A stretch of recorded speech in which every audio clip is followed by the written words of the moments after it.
சுதந்திர தின விழாவில் இடம்பெறாத விஜயின் மனைவி சங்கீதா, திடீர் என்ட்ரி கொடுத்த த்ரிஷா, முதலமைச்சர் விஜய் கொடியேற்றிய நிகழ்வில் அரங்கேறிய பின்னணி.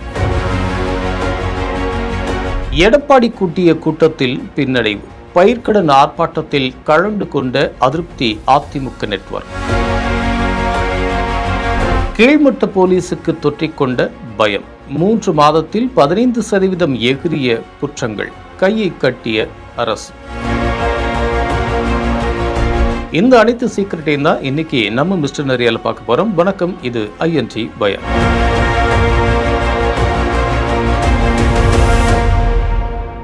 சுதந்திர தின நிகழ்ச்சியில அவங்க கலந்துக்காம இவங்க கலந்துக்கிட்டது ஏன் அப்படிங்கிற சீக்ரெட்டை தான் முதலில் சொல்லலாம்னு நினைச்சேன். ஆனா சில பேரோட மைண்ட் வாய்ஸ் இது ரொம்ப முக்கியம் இல்லை அப்படின்னு இப்பவே கேட்டுருச்சு. அதனால அதை விட முக்கியமான நரியார் சொன்ன அப்டேட்டை சொல்லிட்டு கடைசியா அந்த மேட்டருக்கு வரேன்.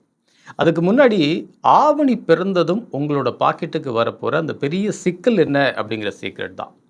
வர ஆகஸ்ட் 17ஆம் தேதி வரைக்கும் ஆடி மாதம், அதுக்கப்புறம் ஆவணி பிறக்குது. ஆடி மாதத்தில் பெரும்பாலும் இந்துக்கள் எந்த முகூர்த்தமோ இல்லை பத்திரப்பதிவோ செய்ய மாட்டாங்க. ஆவணி பிறந்ததும் ஒரு நல்ல காரியங்களை செய்கிறதுக்கு ரொம்ப தீவிரமாக இறங்கிடுவாங்க. இதை துல்லியமாக கணிச்ச தமிழக வெற்றிக்கழக அரசு சத்தம் இல்லாமல் பத்திரப்பதிவு கட்டணத்தை உயர்த்த முடிவெடுத்திருக்காங்க. ஏற்கனவே வருவாயை பெருக்கிறதுக்கான வழிகளை ஆராயறதுக்காக மான்டெக் சிங் அலுவாலியா தலைமையில் முதலமைச்சர் விஜய் ஒரு குழுவை போட்டிருந்தாரு. அந்த பரிந்துரைப்படியோ இல்லை நிதித்துறை அதிகாரிகளோட பிளான் படியோ கூடிய சீக்கிரமே பத்திரப்பதிவு கட்டணம் கணிசமாக உயரப்போதான். தாவேக ஆட்சிக்கு வந்ததுக்கு அப்புறமா இப்போ கொஞ்ச நாட்களாக ரியல் எஸ்டேட் கொஞ்சம் கலக்கட்ட ஆரம்பிச்சிச்சு. அப்ரூவல் வாங்குறதுக்கு முன்னாடி உள்ள அந்த திமுக அரசு மாதிரி இங்கே லஞ்சம் கேட்கப்படாததுனால பிஸ்னஸ் ரொம்ப நல்லா தான் போயிட்டு இருந்துச்சு. இப்போ திடீர்னு பத்திரப்பதிவு கட்டணத்தை உயர்த்தினா ரியல் எஸ்டேட் தொழிலும் படுத்துடும் அப்படின்னு தொழிலதிபர்கள்லாம் இப்போ அலற ஆரம்பிச்சிட்டாங்க. ஏற்கனவே சென்னை மாநகராட்சியில் அதிகாரிகளே சேர்ந்து இந்த சொத்து வரியை 300% வரைக்கும் உயர்த்திட்டாங்க அப்படின்னு மேயரே குற்றம் சாட்டியிருந்தாங்க. அதே மாதிரி இங்கேயும் அதிகாரிகளே சேர்ந்து பத்திரப்பதிவு கட்டணத்தை உயர்த்துறதுக்கு தயாராகிட்டாங்களாம். அடுத்ததா ஆகஸ்ட் 13ஆம் தேதி விவசாயிகளோட பயிர்க்கடன்களை முழுமையாக தள்ளுபடி செய்யணும்னு காவிரி விவகாரத்தில் விஜய் அரசோட மெத்தன போக்கை கண்டிச்சும் அனைத்து மாவட்ட தலைநகரங்கள்லையும் அதிமுக ஆர்ப்பாட்டம் நடந்துச்சு.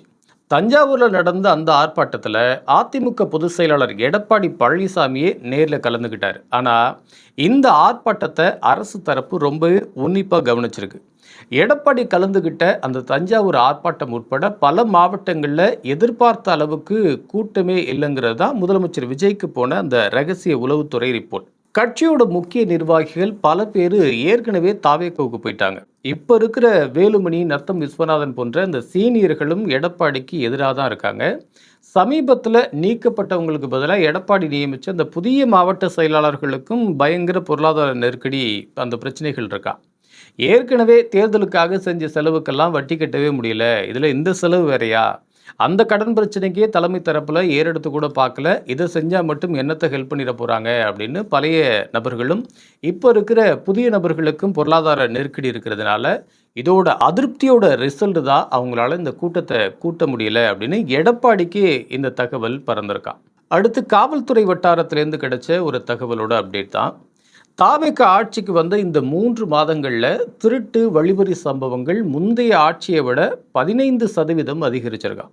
கடந்த ஆட்சியில் கஞ்சா, கள்ளச்சாராயம் புழக்கம் அதிகமாக இருந்துச்சு அப்படின்னா இப்போ அதையும் தாண்டி போதைப் பொருட்கள் புழக்கம் ரொம்பவே ஏகிரி இருக்கு. ஆனால் இதில் தீவிர நடவடிக்கை எடுக்க வேண்டிய போலீஸார் இதை கண்டும் காணாமல் இருக்காங்க. உயர் அதிகாரிகள் தவிர கீழ்மட்ட போலீஸாருக்கு இந்த ஆட்சியில் பாதுகாப்பு இல்லை அப்படின்னு அவங்க நினைக்கிறாங்களாம். சஸ்பெண்ட் மெமோன்னு இந்த உயரதிகாரிகள் மேலிடத்தை திருப்திப்படுத்துறதுக்காக எடுக்கிற அந்த நடவடிக்கைகள்னால போலீஸாருக்கு நம்பிக்கை போயிடுச்சு. எதுக்கு வம்பு அப்படின்னு குற்றவாளிகளை ரொம்ப மென்மையாகவே கையாளுறாங்களாம். இதனால தான் போதைப்பொருள் குற்றங்கள் அதிகரிச்சுட்டே போகுது அப்படின்னு போலீஸ் தரப்புலேயே வருத்தப்படுறாங்க. இன்னொரு குட்டி தகவலை சொல்லிட்டு நம்ம த்ரிஷா மேட்ருக்கு வரும். தாவேக பொதுச் செயலாளர் புசி ஆனந்த் முதலமைச்சர் விஜயை நேரில் சந்திச்சு ஒரு முக்கியமான கோரிக்கையை வச்சாராம். தலைவரே, நம்ம மக்கள் இயக்கமாக இருந்தப்போ எல்லா மாவட்டங்கள்லையும் நலத்திட்ட உதவிகள் எல்லாம் கொடுத்துட்டு இருந்தோம். தேர்தல் பரபரப்பால் அதை நாம் சுத்தமாக செய்யவே இல்லை. இப்போ ஆட்சிக்கு வந்துட்டதுனால கட்சி சார்பில் எல்லா மாவட்டங்களையும் இந்த நலத்திட்ட உதவிகள் வழங்குகிற விழாவை நடத்தணும் அப்படின்னு கேட்க விஜயும் ரொம்ப ஆர்வமாக விசாரித்து அதுக்கு ஓகேன்னு சொல்லிட்டாராம். அதனால விரைவிலேயே தாவேக்கா சார்பில் இந்த நலத்திட்ட உதவிகள் வழங்கும் விழாக்கள் மாவட்டம் தோறும் நடக்க போகுதாம். சரி, திருஷா மேட்டுக்கு வரும். இன்னைக்கு ஆகஸ்ட் 15ஆம் தேதி நம்ம நாட்டோட சுதந்திர தின விழாவை முன்னிட்டு முதலமைச்சர் விஜய் முதலா கோட்டையில் கம்பீரமாக அந்த தேசிய கொடியை ஏற்றினார். வழக்கம் போல இல்லாமல் கடற்கரை சாலை முழுக்க இதுவரைக்கும் இல்லாத அளவுக்கு பொதுமக்கள் கூட்டமாக திரண்டு வந்து அலமோதிட்டாங்க. ஆனால் இந்த விழாவில் விஜயோட மனைவி சங்கீதா விஜயோட ஒரு பப்ளிக் அப்பீரன்ஸ் கொடுப்பாங்க அப்படின்னு தாவிக்க தொண்டர்கள் ரொம்பவே ஆவலாக எதிர்பார்த்தாங்க. ஏன்னா சில வாரங்களுக்கு முன்னாடி செங்கல்பட்டு நீதிமன்றத்தில் சங்கீதா விவாகரத்து அந்த வழக்கை திரும்ப பெற்றுக்கொண்டாங்க. அது மட்டும் இல்லாமல் மகன் ஜேசன் சஞ்சயும் டிடிக்கு கொடுத்த அந்த பேட்டியில் தந்தை விஜய் பற்றியும் தாய் சங்கீதா பற்றியும் ரொம்பவே உருக்கமாக பேசியிருந்தார். இதை பார்த்த லட்சக்கணக்கான தொண்டர்கள் அப்பாடா விஜய் குடும்பம் சீக்கிரமே ஒன்று சேர்ந்துடும் அப்படின்னு மனசார நம்பினாங்க.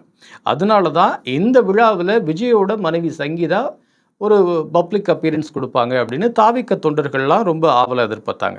ஆனால் இங்கே தான் சீனே தலைகீழாக மாறிடுச்சு. இன்னைக்கு நடந்த அந்த சுதந்திர தின விழாவில் நடிகை த்ரிஷா திடீர்னு என்ட்ரி கொடுத்து எல்லாருக்குமே ஒரு பேரதிர்ச்சி கொடுத்தாங்க. நல்ல கலகலன்னு சிரிச்ச முகத்தோட படியேறி வந்து, அதுவும் முதலமைச்சர் விஜயோட தாய் தந்தையான ஷோபா சந்திரசேகர் அவங்க உட்கார்ந்துருந்த அதே வரிசையில் சந்திரசேகருக்கு பக்கத்து சீட்டில் உட்காந்து விஜய் கொடியேற்ற அந்த நிகழ்ச்சியை பார்த்து ரசிச்சிட்டு இருந்தாங்க த்ரிஷா. அந்த கொடியேற்றும் நிகழ்வில் அந்த அணிவகுப்பில் விஜய் அந்த திறந்த காரில் வந்து சல்யூட் அடித்த மாதிரி வந்தப்போ த்ரிஷாவும் அவங்கள பார்த்து சல்யூட் அடித்தாங்க. அப்புறம் நிகழ்ச்சி முடிஞ்சு சிஎம் காரில் கிளம்பி போனப்பவும் டாட்டா காட்டி உற்சாகப்படுத்தினாங்க. ஆனால் இதோட பின்னணியில் நடந்த மேட்ரு என்னென்னா, பொதுவாக இந்த மாதிரி அரசு விழாக்களுக்கு பார்வையாளர்கள், அதாவது அந்த கெஸ்ட்டை கூப்பிட அசம்பிளி பிஆர்ஓ தான் தனித்தனியாக லிஸ்ட்டு தயார் பண்ணுவார். ஐஏஎஸ் அதிகாரிகள், நீதிபதிகள், அமைச்சர்கள், அப்புறம் முதல்வரோட சிறப்பு விருந்தினர்கள், அதாவது சிஎம் கெஸ்ட் லிஸ்ட் அப்படின்னு சில கேட்டகரி இருக்குது. இதில் சிஎம் கெஸ்ட் லிஸ்ட்டில் சிஎம் குடும்பத்தினர் அவரோட நண்பர்கள்லாம் கலந்துக்குவாங்க. அதில் ஃப்ரெண்ட்ஸ் லிஸ்ட்டில் தான் த்ரிஷாவோட பெயர் இருந்திருக்கு. ஆனால் முதலமைச்சர் விஜயோட மகன் ஜேசன் சஞ்சய் இன்னைக்கு சென்னையில் தான் இருக்கார். ஆனால் அவரோட பேர் அந்த லிஸ்ட்டில் இல்லை. ஆனால் அந்த கெஸ்ட் லிஸ்ட்டில் ஆரம்பத்தில் த்ரிஷாவோட பேரே இல்லையா. விஷயத்தை கேள்விப்பட்ட த்ரிஷா எனக்கு அழைப்பு இல்லையா அப்படின்னு தானே முன் வந்து அந்த 4 அணியில் முக்கியமானவரான ஜெகதீஷ் பழனிசாமி கிட்ட கேட்டு நான் கண்டிப்பாக இந்த விழாவில் கலந்துக்கணும் அப்படின்னு வற்புறுத்தினாங்களாம்.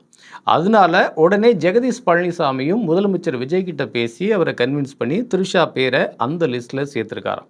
இதில் முக்கியமான விஷயம் என்னென்னா, ஒரு வழியாக குடும்ப பிரச்சனை முடிஞ்சிருச்சு, சுபமாக எல்லாமே நடந்துருச்சு அப்படின்னு நினச்ச நேரத்தில் எங்களுக்கு இன்விடேஷன் அனுப்பாமல் த்ரிஷாவுக்கு ஸ்பெஷல் பாஸ் கொடுத்ததை எங்களால் தாங்கிக்கவே முடியலை அப்படின்னு ஜேசன் சஞ்சய் ஃபீல் பண்ணுறாராம்.